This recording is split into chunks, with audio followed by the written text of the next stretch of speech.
Today or tonight or tomorrow, Democrats say they will break the bipartisan streak that has defined the pandemic response up until now. They're dead set on ramming through an ideological spending spree packed with non-COVID-related policies. This is just what a leading House Democrat admitted they would do back at the start of the crisis. Exploit the pandemic as, quote, a tremendous opportunity to restructure things to fit our vision. But to give them credit, they never hided the ball. That's how you get a 628-page bill that costs nearly $2 trillion, but only 9% addresses the fight against the virus itself. Only 1% for the life-saving vaccinations that are ending this nightmare as we speak. That's how you craft a bill that does nothing to immediately get kids back in classrooms. In fact, that only spends 5% of the K through 12 school money this fiscal year. This isn't a pandemic rescue package. It's a parade of left-wing pet projects that are ramming through. They're ramming through during a pandemic. There's a costly Obamacare bailout that will disproportionately benefit wealthier people. Payments to farmers and ranchers based solely on the demographics of the recipient without any regard to actual need. A massive cash bailout for mismanaged state and local governments multiple times the size of COVID needs. Instead of pushing back on the anti-science bullying from big labor that's locking kids out of the classrooms, they buy into it. They want to create generous new benefits for parents who are dealing with school closures, but only if they're federal employees. All the parents without government jobs, no such luck. There are provisions to let abortion providers raid the small business rescue funds that were meant for Main Street businesses. To pay people a bonus not to go back to work when we'll be trying to rebuild our economy. There's an effort to create a brand new sprawling cash welfare program, not the one-time checks, but constant payments that ignore the pro-work lessons of bipartisan welfare reform, in which the White House has already stated they want to make it permanent. Permanent. The unrelated liberal policies are simply endless. It's like they've forgotten we have a pandemic to fight. Larry Summers, a top economist in both Clinton and Obama administrations, says this plan piles way more debt on our kids and grandkids than we need to spend right now. That's Larry Summers, Bill Clinton's Secretary of Treasury.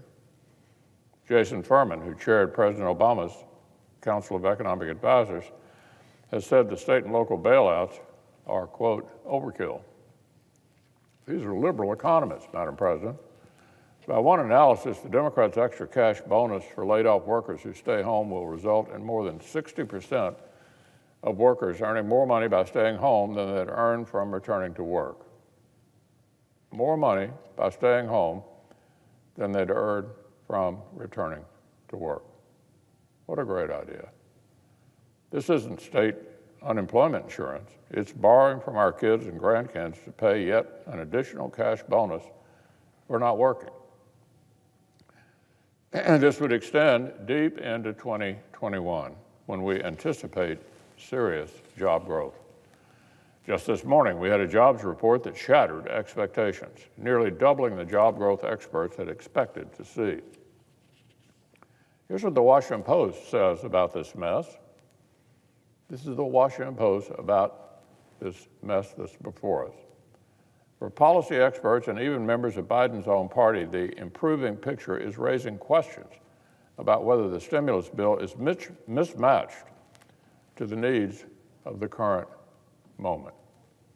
The Washington Post editorial.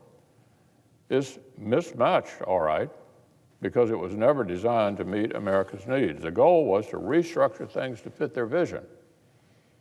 That's why there was no bipartisan process after a year of completely bipartisan COVID bills that we worked on together.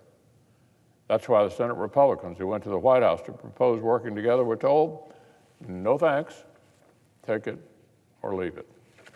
This is such a poorly targeted rush jobs that Democrats can't even settle on one set of political spin. The White House Chief of Staff is going around town admitting that they've written, quote, the most progressive domestic legislation in a generation, end quote. That's the White House Chief of Staff. Meanwhile, here in the Senate, Democrats are still pretending this is some down-the-middle proposal and lecturing us for not supporting it. They can't even get their story straight. The administration campaigned on ushering in a new day of unity and bipartisanship. But in 2020, under Republican leadership, the Senate negotiated five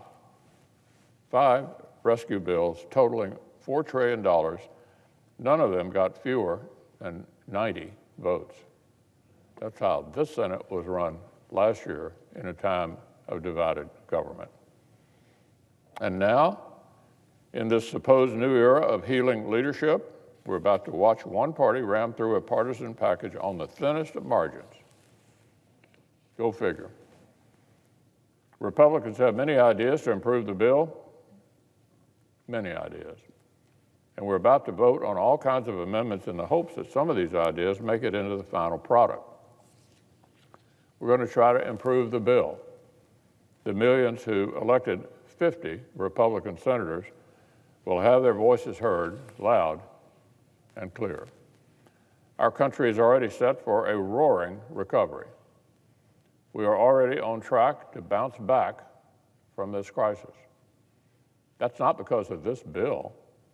It's because of our work last year. It's the trend this new Democratic government inherited. We're going to come roaring back, and mostly not because of this bill. In fact, in some ways, in spite of this bill. It will be because of the bipartisan foundation we laid last year and the strength and resilience of our people.